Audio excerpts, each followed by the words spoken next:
Après avoir inséré le crayon dans l'ouverture supérieure et l'avoir bien fixé, on actionne un levier latéral pour commencer.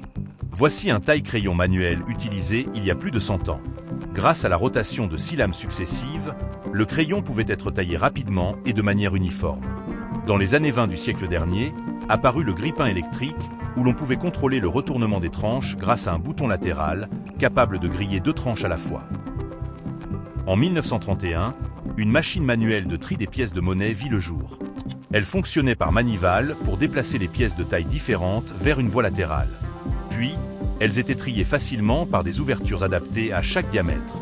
Dans les années 60, cette machine devint entièrement automatique.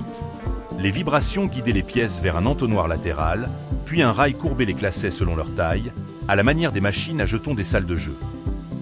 En 1860, on inventa une machine manuelle pour peler les pommes.